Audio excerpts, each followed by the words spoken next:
யாரால எதுவும் பேசி எத்தனை போராட்டங்களை முன்னெடுத்தாலும் எவ்வளவு நான் வழக்கு போட்டேன்.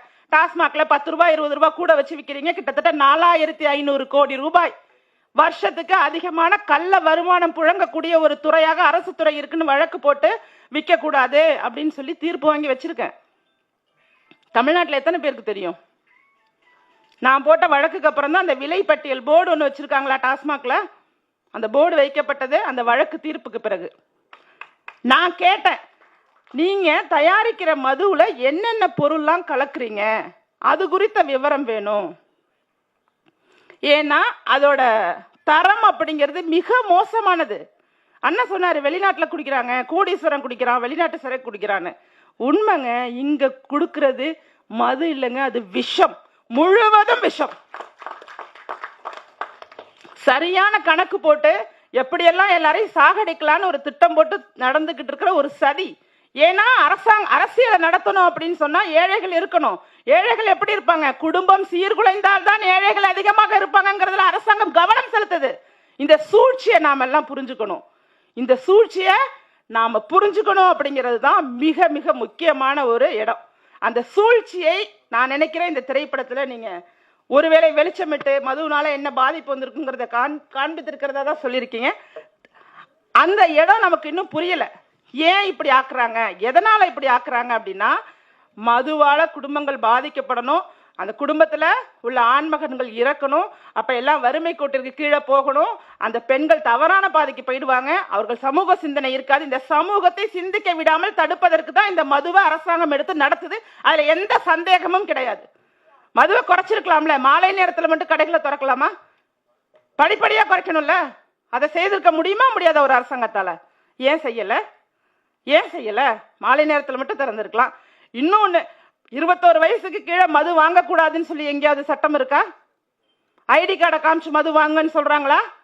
9வது படிக்கிற பையன் போய் மது வாங்கிட்டு வர அளவுக்கு இங்க சுதந்திரம் இருக்கு. எப்படி? அப்புறம் எப்படி நாடு உருப்படும்? இதையும் கேட்கிறோம். நான் நிறைய கேட்டுட்டேன். அந்த வழக்குலயே நான் கேட்ட விஷயம் நிறைய இருக்கு. என்னன்னா, நீங்க கொடுக்கிற மதுக்கு ரசீது கொடுக்க மாட்டீங்க. ஒருவேளை அந்த மதுவால ஒரு சாதாரண ஒரு வயிற்று வலியோ வேற உபாதையோ வந்துச்சுன்னா அவங்க நுகர்வோர் நீதிமன்றத்தை போய் அணுக முடியாதுல்ல. ரசீது இருந்தால் தானே இதனால இந்த பிரச்சனை, இந்த இடத்துல இதை நான் வாங்கி குடிச்சேன், அதனாலதான் எனக்கு உடல்நிலை சரியில்லைன்னு நீங்க போய் கம்ப்ளைண்ட் கொடுக்க முடியும். இப்ப அந்த இடத்துல என்ன செய்வீங்க? அப்ப கள்ளச்சாராயத்துக்கும் இந்த சாராயத்துக்கும் என்ன வித்தியாசம் இருக்கு?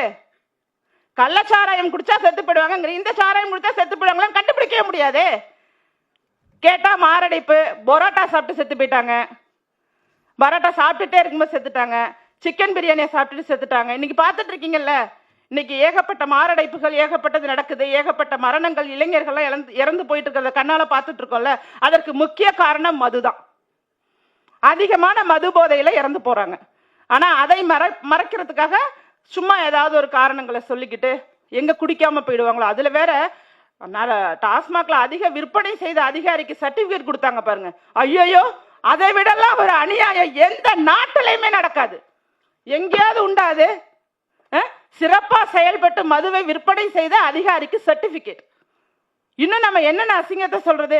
எந்த மாவட்டத்துல மது குறைவா விற்பனை, எந்த கடையில குறைவா விற்பனை செய்யப்பட்டிருக்கோ அங்க உடனே ஆலோசனை கூட்டம் போட்டு ஏன் இங்க அதிக பேர் குடிக்கலன்னு சொல்லி ஆலோசனை கூட்டம் போட்டு குடிக்க வைக்கிறாங்க. இதெல்லாம் தெரியுமா தெரியாதா உங்களுக்கு? இது ஒரு அரசு பள்ளி ஏன் சரியா செயல்படல, ஏன் அங்க சரியான முறையில மாணவர்கள் படிக்கல, ஏன் அங்க நல்ல ரிசல்ட் கொடுக்கலன்னு ஆலோசனை கூட்டம் போட்டதா கேட்டிருக்கோமா? எங்கேயாவது கேட்டிருக்கோமா? ஒரு பள்ளிக்கூடம் நடத்துறீங்க, அரசு பள்ளிக்கூடம் நடத்துறீங்க, கழிப்பறை வசதி கூட இல்லாமல் அரசு பள்ளிக்கூடம் நடந்துகிட்டு இருக்கு. ஆனா இங்க எந்த லைசன்ஸ் இல்லாம பார் நடந்துட்டு இருக்கு. காவல்துறைக்கெல்லாம் கொஞ்சமாவது சிந்திக்கிறாங்களா? லைசன்ஸ் இல்லாம பார் நடத்தலாம், ஆனா அங்க நின்னு குடிச்சிட்டு வழியில போறவங்கள பிடிச்சிருவோம். என்ன விதமான லாஜிக் பாருங்க. என்ன சட்டம் இது? என்ன சட்டம்னு கேக்குறேன் நான். இதுதான் சட்டமா? இதுதான் நியாயமா? இதுதான் மக்களாட்சியா? அப்ப நீங்கள் என்ன நினைக்கிறீங்களோ அது எல்லாமே நடக்கும். சாமானியராக மக்களாக இருக்கக்கூடிய நாங்கள் எல்லாத்தையும் சகிச்சுக்கிட்டு தலையாட்டிக்கிட்டே போகணும்னா போக முடியாதுங்கிறத சொல்லி கொடுக்கறதுக்கு தம்பி மாதிரி ஆட்கள் படம் எடுத்துதான் ஆகணும். நிச்சயமா அந்த படம் எடுத்ததன் மூலமாக குறைந்தபட்சம் ஒரு 1000 இளைஞர்கள் மாறினா கூட அது உங்களுக்கு கிடைத்த வெற்றி. 1000 வேண்டாம், ஒரு இளைஞர் மாறினா கூட அது உங்கள் திரைப்படத்துக்கு கிடைத்த வெற்றி. ஏன்னா இன்னைக்கு பேசணுங்கிறதுக்கு நிறைய கொடுமைகள் நடந்துகிட்டு இருக்கிறதுனால நம்ம ஒன்னத்தோட ஒண்ணு தொடர்புபடுத்த வேண்டியதா இருக்கு. இன்னைக்கு பெண்களுக்கு எதிரான குற்றங்கள் அதிகமானதுக்கும் காரணம் மதுதான். நான் மீண்டும் மீண்டும் சொல்றேன், அதிக விபத்துகள் நடக்கிறதுக்கும் காரணம் மதுதான். அப்ப எல்லாமே தெரியும், எல்லாமே தெரியும். மதுவால இப்படி எல்லாம் நடக்குது, மதுவால தான் இதெல்லாம் நடக்குதுன்னு தெரியுது. நேற்று பட்ஜெட்ல 1,82,189 கோடியில 45,000 கோடி மதுவால தான் கிடைச்சதுன்னு வெக்கமே இல்லாம சொல்றமே. எந்த வெக்கமும் இல்ல, அரசாங்கத்துக்கே இல்ல. கிட்டத்தட்ட 25% 30% கிட்ட ஒரு அரசு இயங்குவதற்கான பணம் எங்க இருந்து கிடைச்சிருக்கு? டாஸ்மாக் கடைகள் இருந்து தான் கிடைச்சிருக்கு. அந்த ஒரு வரி பத்தாதங்க. உங்களோட பட்ஜெட்டும் தேவையில்ல, உங்களோட நாட்டு வளர்ச்சி குறித்த கருத்துக்களும் தேவையில்ல, ஒரு குப்பையுமே தேவையில்ல. எங்க குடும்பத்தை எல்லாம் அழிச்சிட்டு நீங்க எதுக்கு பட்ஜெட் போட்டு என்ன பண்ண போறீங்க? வீட்டுல ஒரு 2 பேர் செத்து போயிடுவான், எதுக்கு எங்களுக்கு உங்க திட்டம்? எதுக்கு எங்களுக்கு? இது முதல்ல மதுவை ஒழிக்க வேண்டும் என்பதற்கு எந்த அரசு குரல் கொடுக்குதோ, யாரு உண்மையிலேயே முனைப்போட செயல்படுறாங்களோ அப்பதாங்க இந்த நாடு நிச்சயமா உருப்பட முடியும். ஒவ்வொரு மதுக்கடைக்கும் பக்கத்துல போதை மறுவாழ்வு மையம் வைக்கலாமா, வைக்க கூடாதா? வைக்கலாமா, வைக்க கூடாதா? சாத்தியமா, சாத்தியம் இல்லையா? இப்ப அண்ணன் சொன்ன மாதிரி நாம தான் கிளம்பணும். ஒவ்வொரு டாஸ்மாக் பக்கத்துலயும் ஆலயமணி தம்பி எழுதின பாட்டை நாம ஒளிபரப்ப தொடங்க வேண்டியதான். தம்பிக்கு என்னுடைய மனமார்ந்த பாராட்டுகள். அந்த பாடலை நம்ம ஒளிபரப்ப தொடங்கி ஒவ்வொரு இடத்துலயும் நாம தான் விழிப்புணர்வை ஏற்படுத்தணும். இப்ப நமக்கு நாமே தான் நல்ல திட்டம் பேர் வச்சிருக்காங்க. நமக்கு நாமே, நம்ம நினைச்சாதான் நம்ம பழைக்கலாம் அந்த நாட்டுல உயிரோட. இல்லைன்னா ஒரு ஆண் மது குடிச்சிட்டு குடும்பம் அழியுதுன்னா அந்த பெண்ணோட உயிர் தானே போகுது. ஆமா, ஒழிக்க மாட்டாங்க. அதனாலதான் நம்ம திருந்தணும், நாம ஒழிக்கிறதுக்கு வேலை பார்க்கணும்.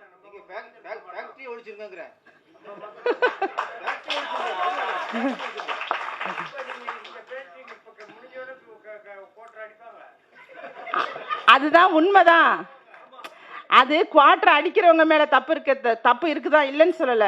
அதை கவர்ச்சியா விற்பனை செய்யணும்னு அரசாங்கம் நினைக்குது இல்ல. ஆமா, அதத்தான் நான் கேக்குறேன்.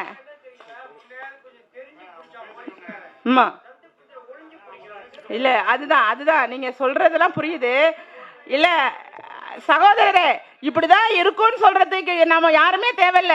இப்படிதான் நாடு இருக்குன்னு சொல்றதுக்கு இங்க திரைப்படம் தேவையில்ல, அரசியல் தேவையில்ல, சமூக ஆர்வலர் தேவையில்ல, யாருமே தேவையில்ல. இப்படிதான் இருக்குன்னு போயிடலாம். ஆனா இப்படி எல்லாம் இருக்க கூடாதுன்னு நினைக்கிறதுனாலதான் இந்த திரைப்படம் எடுத்திருக்காருங்கிற சொல்றதுக்கு தான் இங்க சொல்லிட்டு இருக்கேன்.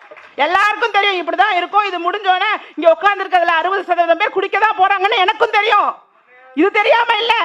ஏன்னா இன்னைக்கு 71% பேர் குடிக்கிறவங்களோட எண்ணிக்கை. குடிய பத்தி முழு ஆராய்ச்சி பண்ணிருக்கேனா. பிஹெச்டி மட்டும் தான் கொடுக்கல. எத்தனை பெண்கள் குடிக்கிறாங்க, எத்தனை ஆண்கள் குடிக்கிறாங்கன்னு மொத்த விவரத்தையும் வைத்துக் கொண்டு பேசுறோம்.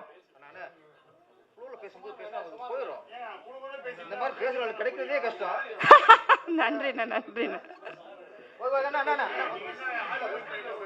இல்ல அவரோட ஆதங்கத்தை அவர் சொல்றாருங்க. ஒரு பொதுவான கருத்து தானே. நன்றி, உங்க கருத்தை தான் நானும் சொல்றேன். சரி சரி சரி சரி சரி அண்ணனை விட்டுருங்க, அவர் பாவம். இல்ல ஒன்றும் இல்லை, அவ்வளோதான், வேற ஒன்றும் இல்லைங்க. இதெல்லாம் இப்படிதான் இருக்குன்னு தெரியும். அவர் சொல்றதான் நானும் சொல்றேன். இதெல்லாம் இப்படிதான் இருக்குன்னு கடந்து போயிட்டே இருந்தோம்னா நம்மளோட பிள்ளைகள், அடுத்து வரக்கூடிய தலைமுறை 10 வயசுலயே குடிக்கும். இன்னைக்கே குடிக்குது, 11 வயசுல குடிக்குது, அடுத்து 8 வயசுல குடிக்கும். இதெல்லாம் நம்ம பார்க்கணுமா அப்படிங்கிற இடத்துலதான் இந்த சமூகம் சார்ந்து, சமூக நலன் சார்ந்து சில விஷயத்தை திரைப்படமாக்கி. ஏன்னா பெரிய பெரிய ஹீரோலாம் இப்படிங்கிறாங்க, அதுக்கு 100 கோடிங்கிறாங்க, 200 கோடிங்கிறாங்க, அவ்வளவு சம்பளம் வாங்குறாங்க. இன்னைக்கு சம்பளத்தை பொருட்படுத்தாம, நீங்க பாப்பீங்களா பார்க்க மாட்டீங்களாங்கிறத பொருட்படுத்தாம, என் சமூகத்திற்காக ஒரு திரைப்படத்தை நான் இயக்கணுங்கிற ஒரு குறிக்கோளோட, அதுல நடிக்கணுங்கிற ஒரு ஆர்வத்தோட ஒரு பெண்மணி சிறப்பாக நடிச்சிருக்காங்கன்னா அதற்கு தமிழகமே தலைவணங்க வேண்டும். கலைத்துறைக்கு வருவதற்கு வீரப்பன் ஐயா மகளை விட ஒரு தகுதியான நபர் யாருமே இருக்க முடியாது. அவர் உண்மையான கதாநாயகன், இவங்க உண்மையான கதாநாயகி. இதுல என்ன கிரிட்டிசைசேஷன் வந்தாலும் நான் அதை பற்றி கவலைப்பட தயாரா இல்ல. இங்க எல்லாமே சித்தரிக்கப்பட்டு மக்கள் மத்தியில பரப்பப்பட்ட பொய்யான தகவல்களை தான் இன்னைக்கு உண்மை நம்பிக்கிட்டு இருக்காங்க. ஆனா உண்மை என்னங்கிறது அரசு அதிகாரிகளுக்கும் தெரியும், அரசாங்கத்திற்கும் தெரியும், அறிவார்ந்த மக்களுக்கும் தெரியும். அந்த உண்மையை எல்லாம் மறைத்து எப்படியெல்லாம் செய்யணுமோ அதெல்லாம் நம்ம இந்த மேடை பத்தாது. இது குறித்தெல்லாம் நம்ம பேசணும்னா பல சம்பவங்கள் குறித்து பேச வேண்டியது வரும். இந்த மேடை வேறு ஒரு களமாக மாறிவிடும். ஆனாலும் ஒரு பெண்ணாக என்னுடைய கடமை விஜயலட்சுமி சகோதரியை மனதார பாராட்டி இன்னும் பல திரைப்படங்கள் பெண்கள் முன்னேற்றத்திற்காகவும் மக்களுடைய நல்வாழ்வுக்காகவும் நீங்க நடிக்கணும். திருமணமான பெண், உங்க கணவர் எங்க இருக்காங்க? வீடியோ எடுத்துட்டு இருக்காங்களா? உண்மையிலேயே சகோதரரை மனதார பாராட்டுறேன். ஏன்னா இன்னைக்கு எந்த இடத்துல எல்லாருமே மகளிர் தினம் கொண்டாடுறாங்க, பெண்ணுக்கான உரிமையை கொடுக்குறோங்கிறாங்க, பேசுறாங்க, சமூக நீதிங்கிறாங்க, கேவலப்படுத்துறாங்க. அண்ணன் சொன்ன மாதிரி ஒரு 1000 ரூபாயை கொடுத்துட்டு என்னமோ பெண்களுக்கு ஒரு பஸ்ஸை இலவசமா கொடுத்துட்டு ஓசின்னு சொல்றாங்க. இப்படி பெண்களை எல்லா இடத்துலையும் பெருமைப்படுத்துவது போல இழிவுபடுத்திக்கிட்டு தான் இருக்காங்க. ஆனால் தன்னுடைய மனைவி கதாநாயகியாக நடிக்கட்டும், திரைப்படத்துறைக்கு வரணும்னு நினைக்கிற அனுமதித்த அருமை சகோதரருக்கு என்னுடைய மனமார்ந்த வாழ்த்துக்கள். இதுதான் ஒரு சமூகத்துடைய முன்னேற்றம்.